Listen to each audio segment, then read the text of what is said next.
Assalamualaikum warahmatullahi wabarakatuh. Apa kabar?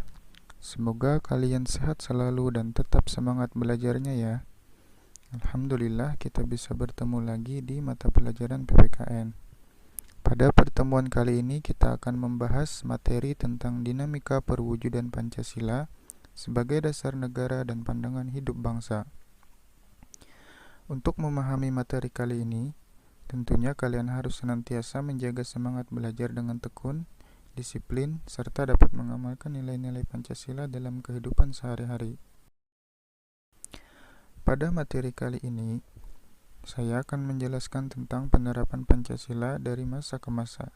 Yang pertama, pada masa awal kemerdekaan, tahun 1945 sampai dengan 1959. Pada awal kemerdekaan ini, penerapan Pancasila sebagai dasar negara dan pandangan hidup bangsa Indonesia mengalami berbagai masalah. Ada upaya-upaya untuk mengganti Pancasila sebagai dasar negara dan penyimpangan terhadap nilai-nilai Pancasila. Di antaranya adalah 1. Partai Komunis Indonesia atau PKI di Madiun pada tanggal 18 September 1948 yang dipimpin oleh Moso. Kedua, pemberontakan Darul Islam atau Tentara Islam Indonesia yang dipimpin oleh Soekartmadji Marjan Kartosuwiryo. Pemberontakan ini ditandai dengan berdirinya Negara Islam Indonesia atau NII oleh Kartosuwiryo pada tanggal 17 Agustus 1949. 3. Pemberontakan Republik Maluku Selatan atau RMS. Republik Maluku Selatan merupakan sebuah gerakan separatisme yang dipimpin oleh Christian Robert Stephen Somokil bertujuan untuk membentuk negara sendiri yang didirikan pada tanggal 25 April 1950. 4. Pemerintah Revolusioner Republik Indonesia atau disingkat dengan PRRI atau Perjuangan Rakyat Semesta yang disingkat dengan Permesta yang dipimpin oleh Syarifuddin Prawiranegara dan Pinji Sumual tahun 1957 sampai dengan tahun 1958 di Sumatera dan Sulawesi. Yang kelima, APRA, Angkatan Perang Ratu Adil. Angkatan Perang Ratu Adil merupakan milisi yang didirikan oleh Kapten Kolonel Raymond Westerling pada tanggal 15 Januari tahun 1949. Dan yang terakhir, perubahan bentuk negara dari Republik Indonesia Serikat menjadi Negara Kesatuan Republik Indonesia. Sedangkan konstitusi yang berlaku adalah Undang-Undang Dasar Sementara tahun 1950. Setelah masa awal kemerdekaan, masuklah ke masa yang kedua yaitu masa Orde Lama. Pada masa Orde Lama ini terjadi pada tahun 1959 sampai dengan 1966. Periode ini dikenal sebagai periode demokrasi terpimpin.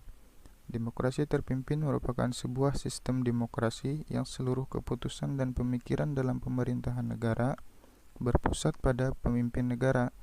Pemimpin negara saat itu adalah Presiden Soekarno. Beberapa penyimpangan terhadap Pancasila dan Undang-Undang NRI tahun 1945 diantaranya sebagai berikut.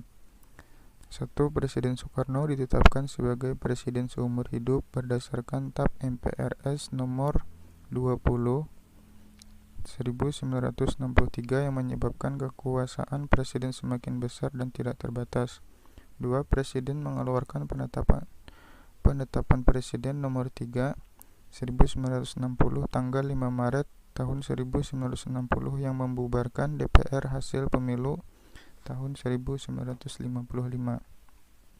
Dan yang ketiga, Presiden membentuk MPRS yang anggota-anggotanya terdiri atas anggota DPR GR, utusan daerah, dan utusan golongan yang semua diangkat serta diberhentikan oleh Presiden. 3. Masa Orde Baru.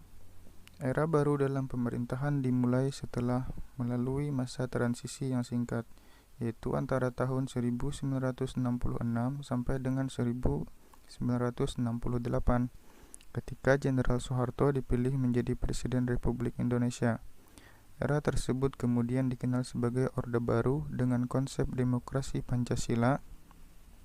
Pada masa ini juga lembaga kepresidenan merupakan pengontrol utama lembaga negara lainnya, baik yang bersifat suprastruktur seperti DPR, MPR, DPA, BPK, dan MA, maupun yang bersifat infrastruktur seperti LSM, partai politik, dan sebagainya.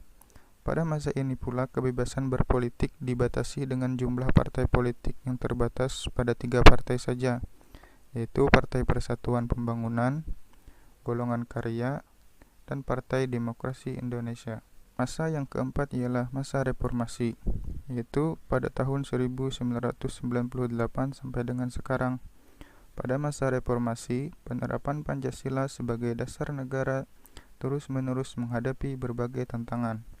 Penerapan Pancasila tidak lagi dihadapkan pada ancaman pemberontakan-pemberontakan yang ingin mengganti Pancasila dengan ideologi lain, akan tetapi lebih dihadapkan pada kondisi kehidupan masyarakat yang diwarnai oleh kehidupan yang serba bebas. Terdapat beberapa hal negatif yang timbul sebagai akibat penerapan konsep kebebasan tanpa batas, seperti munculnya pergaulan bebas, pola komunikasi yang tidak beretika, peredaran narkoba dan minuman keras, aksi anarkisme, serta vandalisme, sehingga memicu terjadinya perpecahan dan penurunan moral. Tantangan lain dalam penerapan Pancasila di era reformasi adalah menurunnya rasa persatuan dan kesatuan di antara sesama warga bangsa saat ini.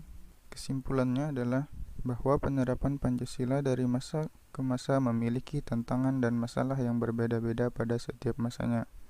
Akan tetapi, kita sebagai warga Indonesia harus terus berjuang dalam mempertahankan Pancasila sebagai dasar negara dan mengamalkan nilai luhur Pancasila dalam kehidupan kita, baik itu di lingkungan keluarga, masyarakat, dan sekolah. Demikianlah penjelasan singkat tentang materi dinamika perwujudan Pancasila sebagai dasar negara dan pandangan hidup bangsa Indonesia. Semoga kalian bisa memahaminya dengan baik. Wassalamualaikum warahmatullahi wabarakatuh.